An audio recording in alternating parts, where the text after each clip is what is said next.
नमस्कार मित्रों, मैं आचार्य देवेश कुमार ठाकुर आपको आपके अपने चैनल एस्ट्रोलॉजी स्टार्ट्स में फिर से एक बार स्वागत करता हूं। दोस्त, आज हम बात करने वाले हैं दो खास घटना के बारे में, जिसमें पहली घटना है शनि के उत्तरा भाद्रपद नक्षत्र के चतुर्थ चरण से गमन करना, जो कि वास्तव में 17 अप्रैल को घटित होने वाला है। आपको यहाँ याद रखना चाहिए कि ये शनि के खुद का नक्षत्र है, जिसकी विस्तार से हम अभी व्याख्या करेंगे। संग ही जो दूसरी इंपॉर्टेंट घटना है वो है शनिदेव का उदय होना। यहाँ आपको ज्ञात होना चाहिए कि शनिदेव का अस्त 13 मार्च 2026 को हुआ था। इसके ऊपर मैंने अलग से वीडियो बनाई थी। ये समझना जरूरी है कि शनि के अस्त से लेके शनि के उदय होने तक का जो टाइम फ्रेम होता है ज्योतिष गणना के हिसाब से, वो 40 दिनों का होता है। ऐसे में आप खुद जोड़ के देख लें कि अगर 13 मार्च से शनि अस्त हुए तो वास्तव में इनका उदय कितने दिनों पर होगा। एक्चुअली ये 22 अप्रैल का उदय डेट है, लेकिन लॉन्गिट्यूड लैटिट्यूड में डिफरेंस के चलते अलग अलग लोकेशंस पे एक दो दिन की वेरिएशन होती है। इसलिए आप ऐसा मान के चलें कि 19 तारीख ऑनवर्ड्स, यानी कि 19 अप्रैल ऑनवर्ड्स से लेकर के 22 अप्रैल 2-3 दिन का टाइम रहेगा, और 22 अप्रैल जाते जाते शनि फुल फ्लेज 100% पावर में आ जाएंगे। वास्तव में ये अस्त हो गए थे, यानी कि इनकी क्षमता खो गई थी। वास्तव में यहां से होके गुजरने वाले सूर्य देव ने अपने प्रकाश में शनि के नीले प्रकाश को ढक दिया था। ऐसे में किसी भी ग्रह का प्रकाश प्रभावी नहीं रह पाता, दिखाई नहीं पड़ पाता अगर सूर्य उनके पास से गुजर गए तो। आप मकर राशि वालों के लिए ये समय बहुत फायदेमंद नहीं था, एक्सेप्ट कुछ मामलों को छोड़ के। ऐसे में अभी जब शनिदेव बहुत ही इंपावर्ड हो जाएंगे तो इनकी जहां पे पोजिशनिंग है, यानी कि आपके 3rd हाउस में बैठे हैं अभी, और हैं कौन? ये आपके लग्न लॉर्ड हैं, आपके राशि के स्वामी हैं, आपके धन भाव के मालिक हैं। ऐसे में आपके स्वास्थ्य और आपके धन की जो कमजोरी अभी देखने में आ रही थी, उसमें एक सडन ब्रेक लगेगा।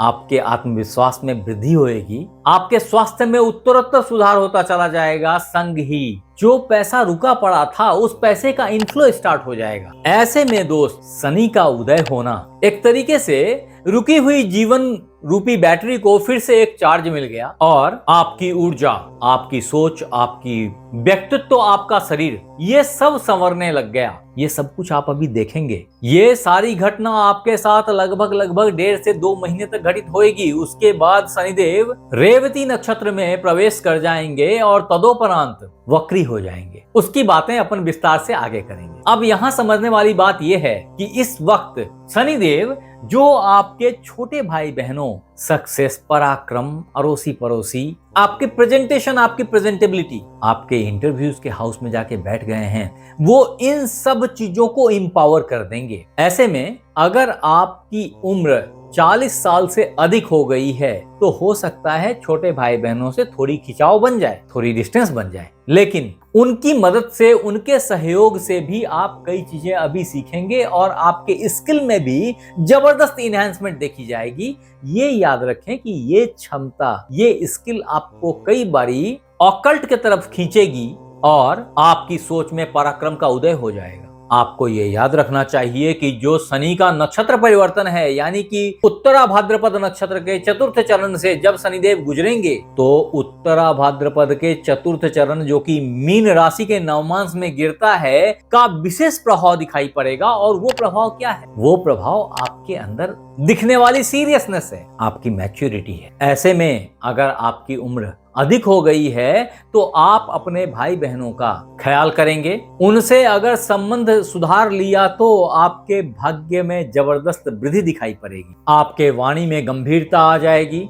और आप अगर एक कंटेंट क्रिएटर हैं, आपको लेखनी की शौक है, आप में बोलने की अदम्य क्षमता है, तो ये सब कुछ अभी बहुत अच्छा पे ऑफ करने वाला है आपको। अब दोस्त, अगर गौर करके देखें तो शनिदेव के पास खास 3 दृष्टियां हैं, जिसमें पहली दृष्टि यहाँ आपके पंचम भाव पे पड़ती है। ऐसे में आप अगर प्यार मोहब्बत में पड़े हैं, उस प्रेमी का ग्रीन सिग्नल नहीं मिल रहा था, तो उसका एक कनेक्शन, एक कॉल का ये अभूतपूर्व मौका है। अगर आपके बच्चे पढ़ने लिखने योग्य हो गए हैं, बड़े हो गए हैं, तो उनकी पढ़ाई लिखाई बहुत बेहतर हो जाएगी। अगर बच्चे छोटे हैं तो स्पेशल केयर डिमांड कर रहे हैं, ये शनि का नैसर्गिक गुण है, सर्विस और केयर। अगर आपने ऐसा किया तो आप शनि की पॉजिटिव एनर्जी से कनेक्ट हो जाएंगे और आपको पूर्व जन्म के पुण्य की प्राप्ति हो जाएगी। और यहाँ बैठे शनिदेव की द्वितीय दृष्टि जो कि पूर्ण सप्तम है और यहाँ आपके नवम भाव पे गिरती है, से आपके भाग्य भाव में जबरदस्त उछाल देखने में आएगा। खास करके तब जब आप विष्णु मंदिर जाएंगे, लक्ष्मी नारायण के मंदिर जाएंगे, विट्ठल देव के मंदिर जाएंगे, दत्तात्रेय के मंदिर जाएंगे, फिर आप अपने जिंदगी में एक जबरदस्त परिवर्तन का सापेक्ष अनुभव करेंगे। अन्यथा ऐसी भी संभावना है कि आप धर्मांध हो जाएं, तो थोड़ी सी सावधानी रखें। अति सर्वत्र बर्जेत, इस पंक्ति को याद रखें। तत्पश्चात अगर आप विदेश यात्रा करना चाह रहे थे,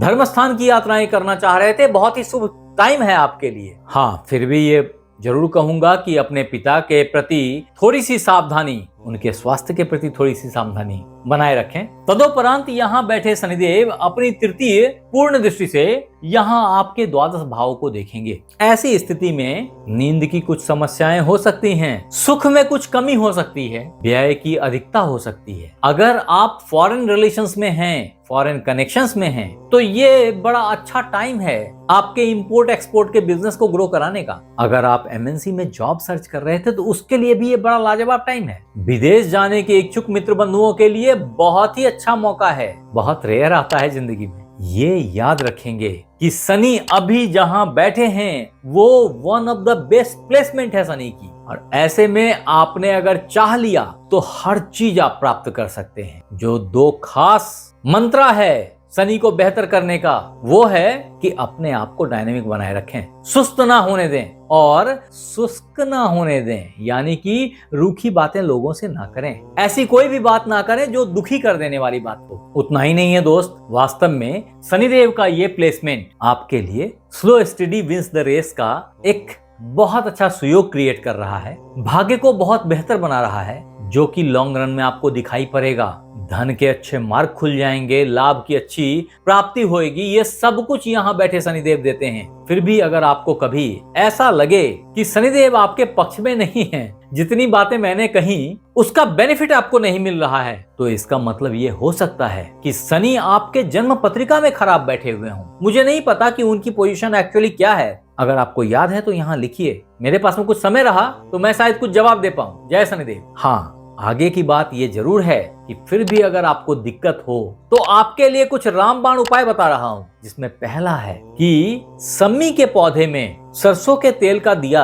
जलाया करें, सम्मी के पौधे की सेवा किया करें। तदोपरांत जो दूसरा इंपॉर्टेंट उपाय है आपके लिए, वो है सुंदर कांड का पाठ करें। अगर समय की दिक्कत है तो आप मोबाइल में बजा के छोड़ सकते हैं इसे। आपके कानों में जाने से, आपके घर में गूंजने से आपके घर की वाइब चेंज हो जाएगी, आपकी सोच बदल जाएगी, सुपरिणाम आप एक्सपीरियंस करेंगे। तत्पश्चात आपके लिए जो इंपॉर्टेंट रत्न है वो है एक अच्छा नीलम। आपने किसी शनिवार को अपनी मध्यमा अंगुली में धारण करना है। ऐसा करने से आप बहुत सारे परेशानियों से बच के निकल जाएंगे। आप हमें जरूर बताएं ये वीडियो आपको कैसा लगा, और अगर अच्छा लगा तो इसे लाइक करें, शेयर करें, सब्सक्राइब करें, बेल बटन को दबाना बिल्कुल ना भूलें। और अगर आप इस वीडियो को फेसबुक पे देख रहे हैं तो फॉलो कर लें। आप हमारे साथ बने रहे इसके लिए बहुत बहुत धन्यवाद। आपसे फिर मिलते हैं अगले एपिसोड में, तब तक अपना ख्याल रखें। राधे राधे।